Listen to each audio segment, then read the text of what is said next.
You need to inspire. You need to tell people what's going on and use this so that hopefully this won't happen to the next person, or the next person that comes across a current situation, they will know how to control their emotions. Because us as black men, especially young black men, we struggle with that. I don't know why Shannon Sharp didn't do his research and had this idiot come on his show and play the victim. Now I gotta come out and expose him.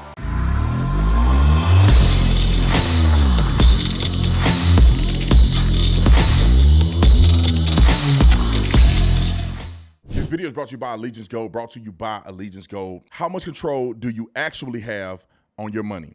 Think about it. Your bank can freeze your account. The government can track every transaction, and some politicians want to eliminate paper currency altogether. Your life savings are tied to a system you have no say in. Or you can keep your wealth in your hands, no middleman, and no tracking. That's what gold offers. Gold is freedom. Gold is control. Unlike paper money or stocks, gold is something you physically own. And my friends at Allegiance Gold makes it simple for you to take back control. I partner with Allegiance Gold, a company I trust, so they can show you how to diversify your savings with gold and silver and protect what's yours your way. Go to protectwithtatum.com and they'll give you up to $5,000 in free physical gold or silver to get started. Plus, no setup fees if you choose a gold-backed IRA. Listen, y'all, the time is now. Take control of your financial future. Go to protectwithtatum.com right now. That's protectwithtatum.com. Like, subscribe to the channel, hit the bell so you get notifications anytime I go live. Y'all already know the dude. Let's get into this, ladies and gentlemen. This has been burdening my heart for I don't know how long. And I have to come out and set the record straight. I already made a video about this scenario, and some of y'all disagree with me. But the truth is the truth. This guy is a dirtbag, and I knew it because I grew up black my whole life. I don't know if that's the right term. I grew up black. I've been black my whole life. Maybe that's the better way to say it. And so I know how black people think. I used to be like this dude where everything was about race. And I can see it clear as the noonday sun. This should have been over before it ever got started. Pull the clip up. It should have been over here. If this man was acting in good faith, this clip should have been done this night that it happened. But when you a grifter and everything in your life is about being a victim, you, first of all, you put stuff like this on the internet. Then you go on all these podcasts looking for victimhood. And then people come out and expose you. And now you're headed to level 3, which is exposure. Just so you guys know, and just to give you a little context and background, I talked to this woman and her husband, the Bishops, the young lady that's featured in here that came to the door initially with her kids right here. I talked to her. Now, I haven't talked to this idiot, but I talked to her. And they told me and gave me a lot more background to what actually happened. And it's worse than you think. Like, this dude is such a fraud. And I'm going to point it out to you very clearly. So let's play the clip again for people that didn't see this initially. I'm going to play the beginning clip of her starting here, and then we're going to jump to the end where the apology happened at, and it should have been over at that point. But let's play the beginning. I'll start with the context. According to what was mentioned in this video, and also me speaking with them, she's walking with her kids down the street, and it appears that she's being followed by a truck. And the truck got this guy in it. Now, this guy is claiming, and you'll hear towards the end of the video, that he's just looking at his lights. However, the scenario is appearing that she's walking and the truck is following her slowly in this community. And that's where this happens, right? She's spooked by this truck. She goes to this house, and then you're going to see it from here. Roll the clip. Knock on the doorbell. Ring the doorbell. We need you.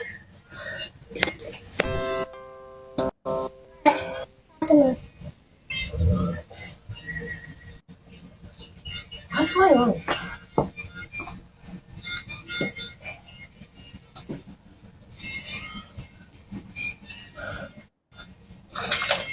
Do you live here?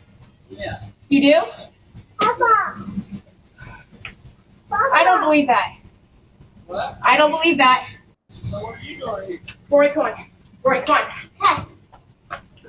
Okay. So you can go back and watch the full synopsis that I did on the other video. We'll link it somewhere up here. She takes off running. She's obviously afraid. Any man with common sense. We had this happen at our house, and it wasn't really towards me. My wife was out there, so it's white on white. So nobody would ever care. But this guy's taking pictures and he's kind of standing in front of our house and he's taking pictures of his house. But my wife can kind of see that he's taking pictures, but he preemptively said, oh, I'm sorry. I just want you to know I'm taking pictures of my house. I'm doing this and this and that, and this is why I'm taking pictures, so don't be alarmed. That's what a rational man would do. If you pull up to your house and you see this woman with her kids and she's at your door and she's spooked, you would think to yourself, because you know you were driving and you saw her cut off in front of your house.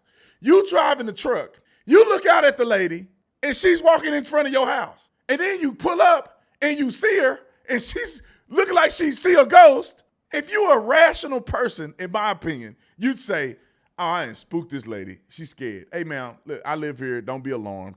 You know, my wife is so. We just moved in the neighborhood. Don't be alarmed. I don't know what I did to spark you or spook you, maybe me driving in the truck or whatever. But don't be alarmed. I live here. It's all good. You know, don't be at ease. You don't have nothing to be afraid of. You know, I moved this neighborhood, whatever. Say something. But instead, and this is just my opinion, I don't know this to be true, but I know people like this. He see an opportunity because his lens is everything is racist.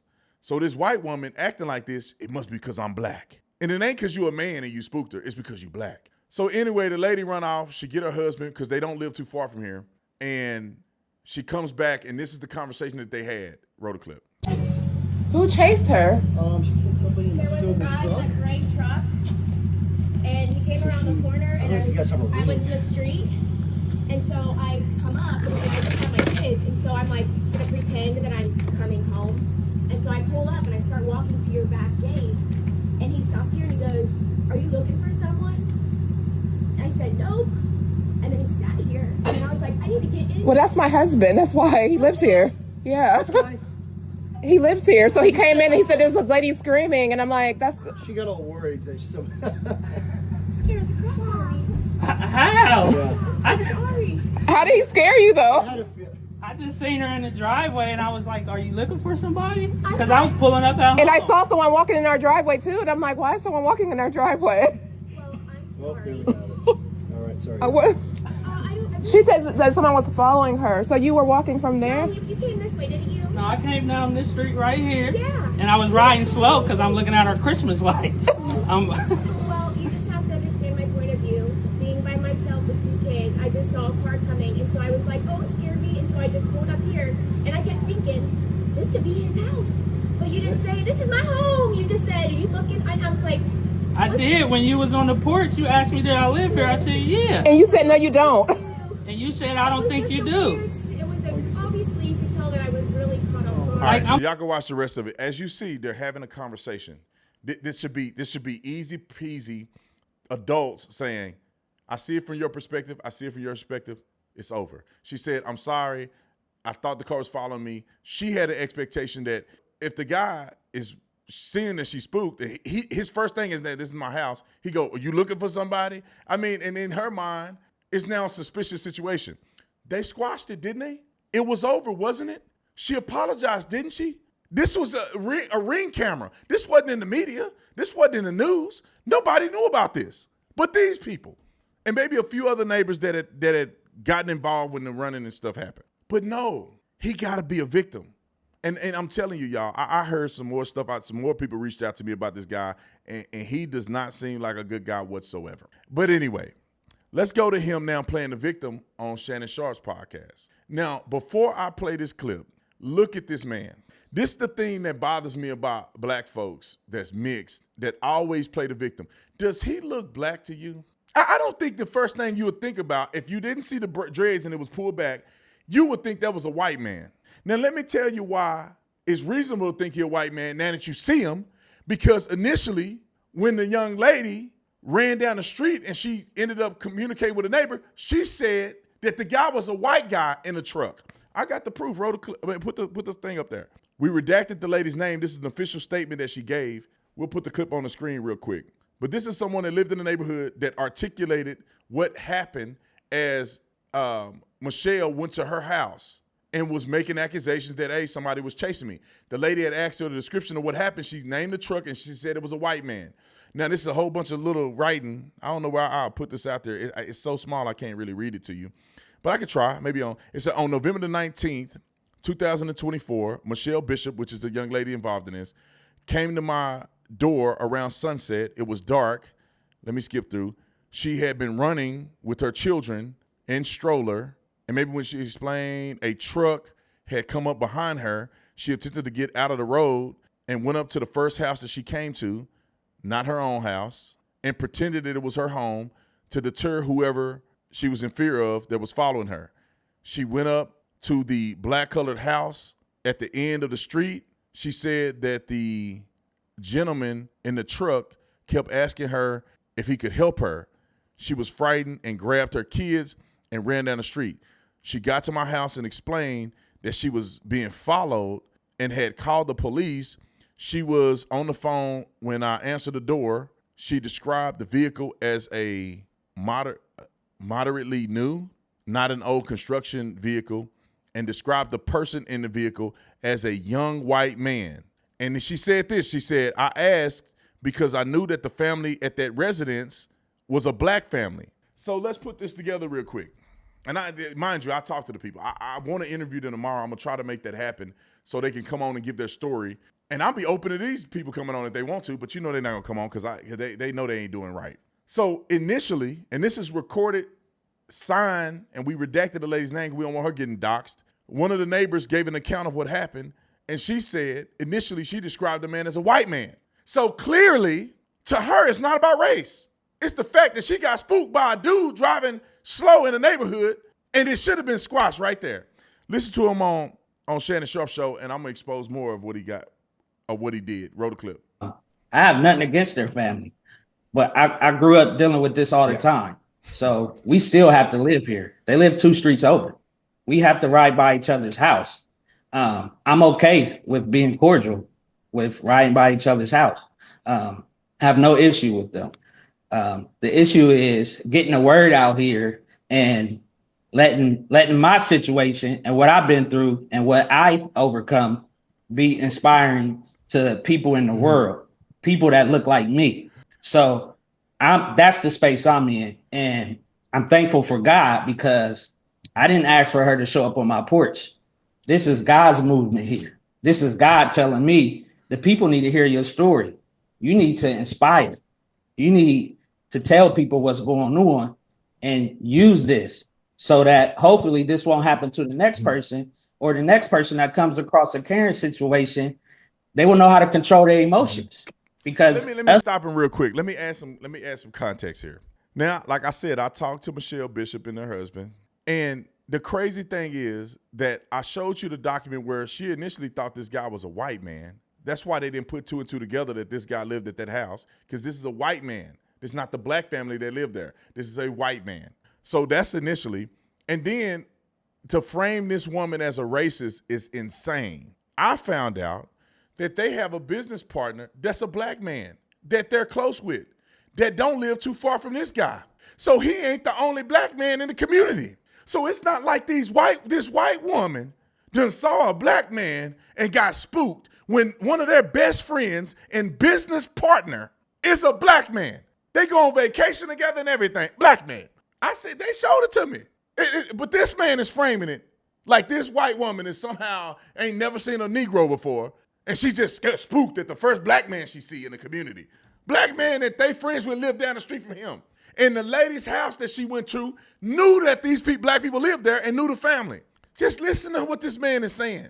Just trying to make himself a victim out of something that should have been squashed the day of. Roll the clip. as black men, especially young black men, we struggle with that. No, we don't. We struggle with that impulse, with that acting. We think irrationally and we never think rationally. So I'm here to inspire people. I'm a real estate developer. I build houses from the ground up, single family houses. But I thought that moving into the most wealthiest neighborhood in Ohio, that this was the right thing to do. But maybe my focus needs to be building communities that's for us and by us so that we can inspire people that look like us. We can build a. Let me show you where the grift start. He says, it's funny because when you know that you don't belong somewhere and you feel this inferiority complex, you keep talking about the wealthiest community in Ohio. He said it the night that he was talking to the lady. People that got money and that belong in places and they know they do, they not talking about this is the wealthiest place. Like they got to lead with that. I thought by living in the wealthiest place, that's not a brag. That's not a brag to people that got money. That's not a thing you lead with. You got money, so of course you live over here. But when you know you don't supposed to be there, or you inferior, I'm in the greatest community. I thought that let me show you his grift. Now he say he's a real estate developer. Somebody, I can't say no names, somebody reached out to me and gave me some insight on his real estate development skills. Now, if you look at this paper, his name is there. Mike Jenkins. His name is right here. This is a public document. It's a public, or you put this right in the public record. He got 5 properties and 3 of them under foreclosure and 2 are under in the civil suit. But all in 2024. Now, let me tell you where I think the grift is going. We need to build our own community for us, by us. So what he's trying to do is, even though his business dealings don't appear to be that he's good at what he's doing, with foreclosures and 2 civil, that he want to grift people into giving him money and supporting him for him to do this for our own community. And allegedly, according to somebody that talked to me, that he screwed a man out of their stuff. That's why you see these foreclosures on here. That he was working with another man, screwed him out. The dude owe him probably $500,000, allegedly. But he get on Shay Shay's show, and Shay Shay won't correct it, don't do no investigation, and got this grifting dude on here acting like he a victim, really to lead to y'all giving him money so he can boast a real estate portfolio and probably steal money from people. I don't know if that's what he gonna do, but I think that's what he gonna do based on his actions. Roll the clip. Community that's for us. Can I ask you a question? You said something very interesting. You said she lives 2 streets up from you. So you mean to tell me she went 2 streets out of her way to try to find out who lived in this home? Not on your street, not on your street, not on your block, not next to you. 2 streets. It's 2 streets up, but she's all the way north. We're all the way south. It's multi-million-dollar houses back here. The lots are big, so it's 2 streets, but it's still, we could go 30 days, 60, 90 days without seeing each other. So she went out of her way. Let me ask you this. She issued an apology. She also said that she reached out to you and tried to apologize multiple times, but she hasn't had a response from you. Did she try to apologize to you in person, or was it through this video that you guys have seen? She has not tried to apologize to us in person, via phone, via knock at the door, via a phone call, via email. No, only the live video. She said only the live video. She apologized to you the day it happened. What are y'all even talking about? She apologized to you the day it happened. Now, look, I told you that the bishops got a side of the story, and I'm going to let them say their side. So they're going to explain a little bit more of that when we have them on the live stream. But why you lying? Why y'all acting like the apology happened the day of? Why do people need to come back and apologize to you when they apologize to you to your face the day that the incident happened? It should have been over. Yes. Now, apparently, if we're to believe what the report says, that this woman has a history going back as far as 2018 of creating these situations and then making herself out to be a victim. Have you guys seen that? Have y'all seen any of those reports that's being circulated? I have not seen that. I have not seen. Can I ask you this? I want to ask you this. Because it's bull crap. Have you thought about, since your privacy, your security, have you thought about potentially even leaving that neighborhood and going elsewhere? Or you saying, nah, y'all not going to run us up out of our home? 100%. I've been in Ohio my whole life, and I face racial discrimination at its highest peak. I'm a stereotype person, tattoos, dreadlocks. A man that's in the professional world, in the real estate development world, that you don't see too many minorities building multi-million-dollar homes. It doesn't happen here. So we 100% have. Stop right there. Go back to that. Building multi-million-dollar homes. It look like you foreclosing on these homes. Why are you on here lying or embellishing at worst? That you on here building multi-million-dollar homes. I'm a black man, stereotypical in real estate with dreads, and this is your portfolio. These are the things that you are involved in. This ain't a good look. Black man in America and building multi-million-dollar homes. This is what you involved in. So instead of you act like I'm a black man, how about your work product? And nobody knows about this stuff because nobody gonna look it up because he the victim. But go look him up. Go look him up. I done had people reach out to me about this stuff, this and more. Go look it up. Go back to this clip. Roll it. Thought about moving to another state, taking my talents elsewhere, building a community to going places where we could be surrounded by more people that look like us. Racism. Man. DeMichael, thank you for sharing your story with us. We really appreciate it. You handled that thing very well. To your wife, what's your name, ma'am? Brittany. You and DeMichael handled it very, very well. I'm not so sure very many people would have handled it with the class and with the poise that you did. You did everything right. And even though you did everything right, it seems like everything has gone wrong. She was wrong for coming onto your property. The authorities seem to be wrong for how they've handled this situation. Hopefully you get the clarity, you get the judgment, the respect that you deserve in this situation because you did everything right. And seemingly as of right now, things have gone wrong.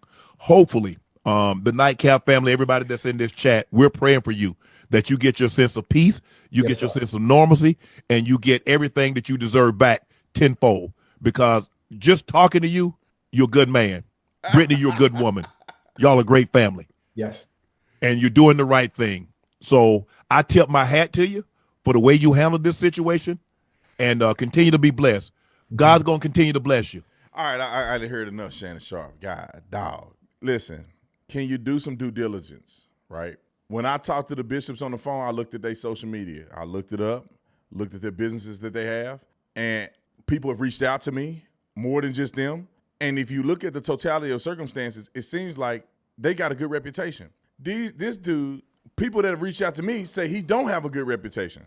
And if you going on and playing the victim when a woman just came to your house and ran away because she was afraid and came back and apologized to you and y'all made amends, how are you a victim? How are you so downtrodden? How are you so, black people deal with this all the time? Bro, are you really offended by that? I'm going to say this real quick.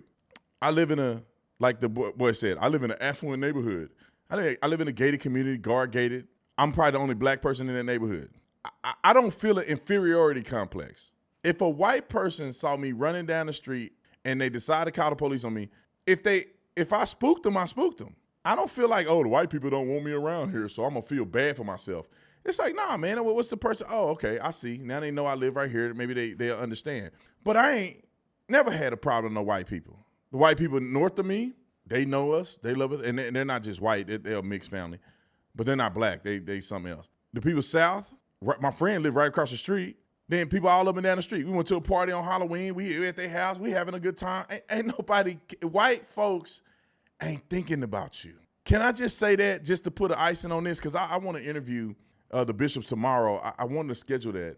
White people ain't worried about black people. Black people are worried about white people. This woman thought he was a white man, but he brought up racism because he's, an inferior being in his mind. I've lived around white people. I've been friends with white people, and I have never had a white person be racially racist against me in my whole life. And I grew up in Texas and everything. I've never had anybody legitimately be racist against me. I don't think there's ever been a job I didn't get because I'm black. Matter of fact, I probably got jobs that I shouldn't have got because I'm black. I have never had a problem with white people. I told you, like, ever since I was a police officer, I lived in a number of neighborhoods full of white people. Ain't not one white person ever given me problems. They friends, they laugh, they hang out, say hi, say bye. Every neighborhood I've ever been in, and more recently in the last 5 years, I've been in neighborhoods where there's no black people. Y'all act like white people ain't never seen successful black people before. There's a lot of successful black people. And if you normal, everybody else normal. But if you going through a neighborhood like, look, I'm a black man, I just made it out the hood. I finally got somewhere. Look, I'm with the white people. Then you feel like everything a white person do is offending you. If you really making money and you live there ain't no issue. Anyway, comment in the comment section. Let me know what you think. Should I interview the bishops, the young lady? And I got some other people that reach out to me. I'm going to probably interview them tomorrow, too, if I can get it organized. Also, I'm open for Homeboy to come on here. You know he ain't, because he know he a fraud for what he did. And Shannon Sharp, y'all better stop this. Shannon, do some investigation and do some research into people before you just bring them on your show playing a victim. Because Y'all make too much money and are too successful for y'all to be falling for stupid stuff like this. These dudes right here worth hundreds of millions of dollars probably combined. And they can't uplift black people. They got a black man on here that's a grifter. In my opinion, he's a grifter. And they giving him all this publicity to my God is praying for you, bro. Because a white lady came to your house and got scared. I mean, he had like he went to jail. If the cops came and put him in handcuffs and put him in jail because the white lady said that he was spooky or something like that, and he lived there, I wouldn't even say nothing. Man, the cops ain't even done nothing. And to be honest, they wanted her to go to jail for trespassing. Ain't no trespassing. Somebody come on your property because they scared. Somebody creeping up the street. Anyway, I love you guys. I'll see you on the next one. I'm out.